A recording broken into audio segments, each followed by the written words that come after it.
Southland Tales is a 2006 film written and directed by Richard Kelly. Boxer Santaros, an actor, has amnesia. In his vulnerable state, he has become part of a plan by revolutionaries to bring down the Republican Party on the eve of the election. In this alternate history 2008, America suffered a nuclear disaster in Texas a few years prior and is currently waging World War III against a coalition of enemies. Because of this heightened state of fear, the Republican Party has endorsed and implemented the U.S. Ident program, an all-powerful surveillance system for America. Throughout the film, characters slowly become aware of the coming apocalypse. The narrator often recites, "This is the way the world ends." Though the film never cites its source, this is perhaps the most famous line from T.S. Eliot's The Hollow Men, written following World War I. The characters are somehow guided along their paths, occasionally given prophetic information, receiving epiphanies about themselves, and stumbling through portents of doom, both spiritual and natural.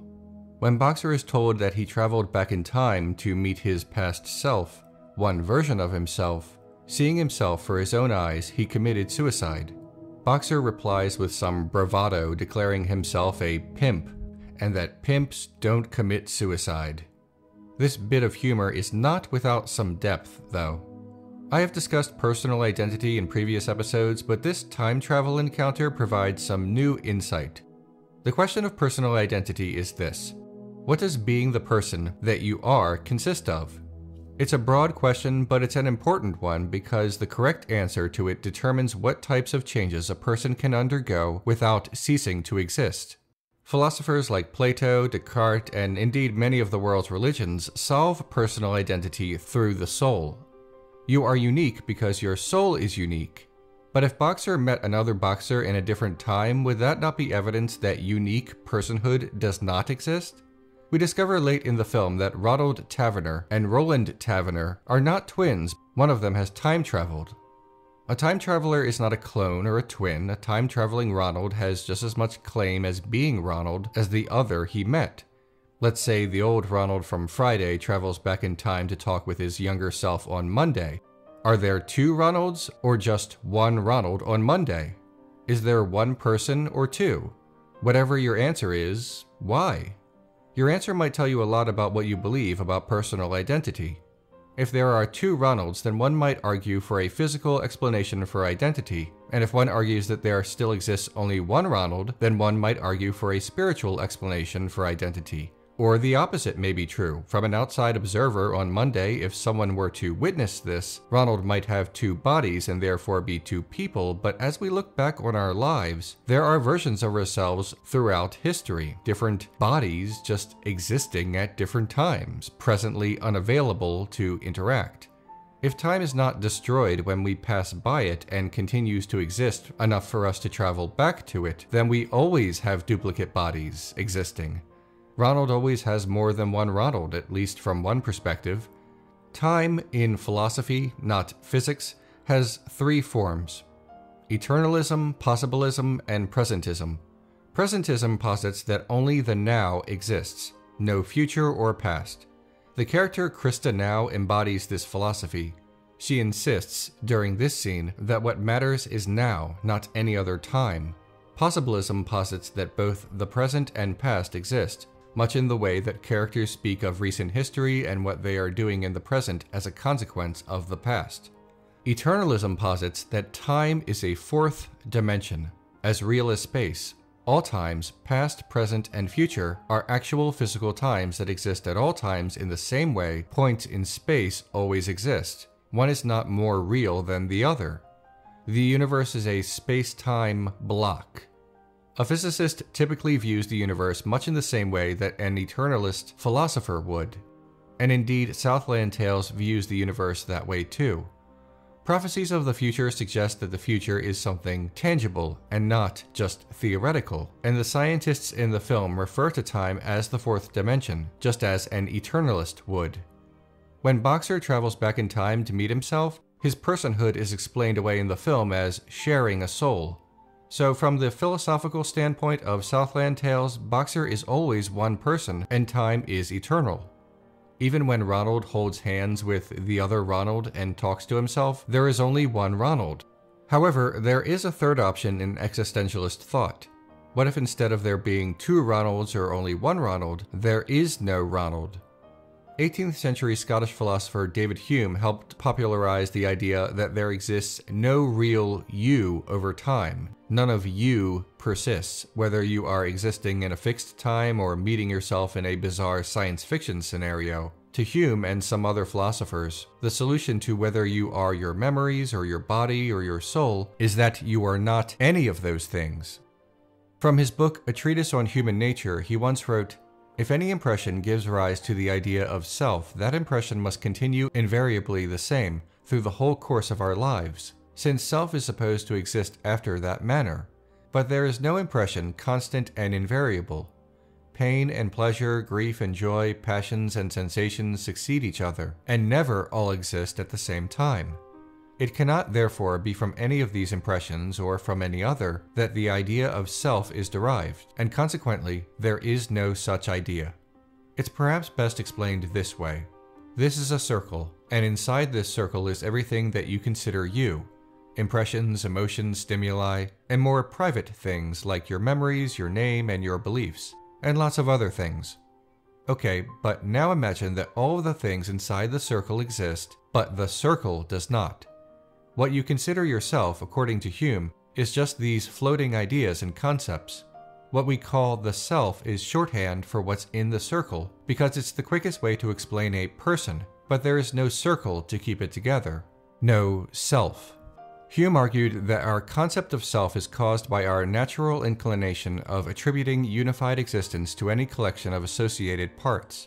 Facing something that shatters your view of the universe or your view of yourself can cause existential ennui, and the scientists claim that this was why one version of Boxer committed suicide, because faced with something that disproves what he always believed about himself was too much. Ronald, still haunted by some of the things he had to do in the Iraq War, is face to face with himself, and he does not like what he sees. For this, he wants to kill himself. Suicide is brought up several times in the film. This lonely woman demands sex with Boxer and threatens to kill herself if she does not get what she wants. This frequent reoccurrence in the film shows us the complexities of modernity. The world moves so fast and is so enormous that its crushing weight can make it challenging to find happiness. Conversely, this enormity superficially appears to provide so many opportunities for happiness that if one cannot find it, one blames oneself for this.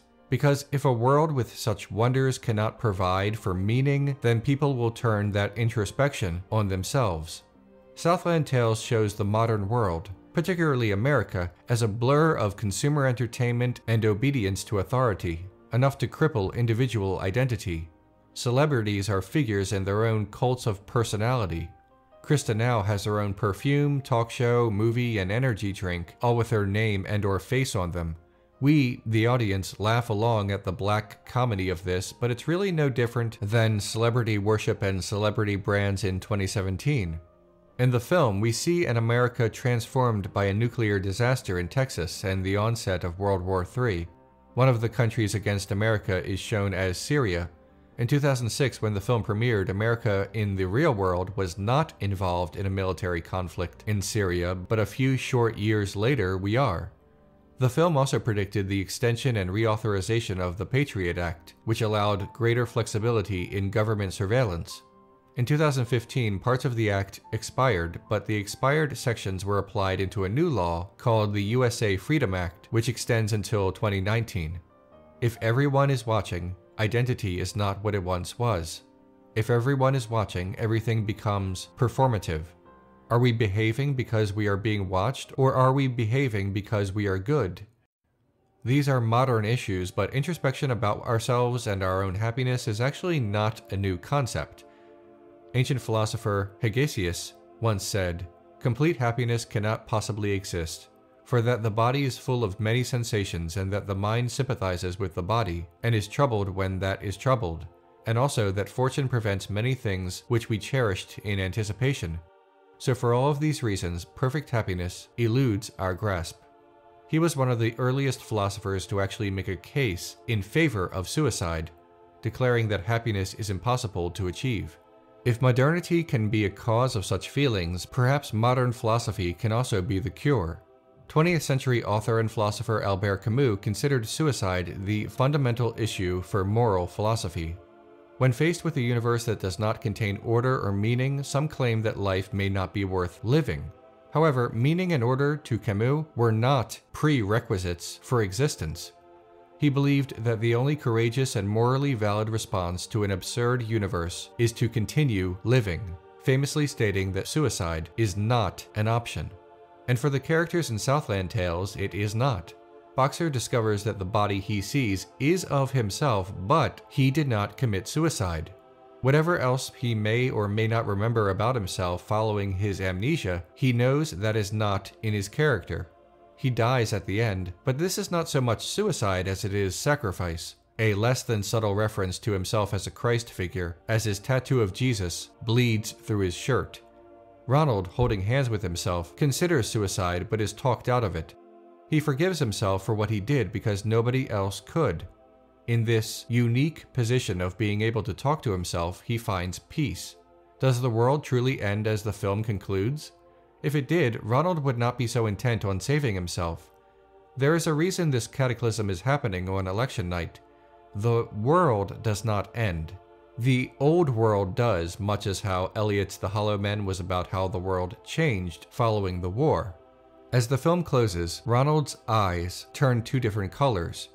It only happens for a few frames, but the implication seems to be that one Ronald with two working eyes has merged with his double with a missing eye. He is one person. He is not two. He is a real person, and he is strong. Ronald does not let go. The world is not stronger than himself. Hi everyone, if you like what I do, please click on the orange Patreon link below. That's how this show happens. It's also the only way to request an episode. Also, there are other benefits to pledging, so check it out. The information is on my Patreon page. I'll see you next week.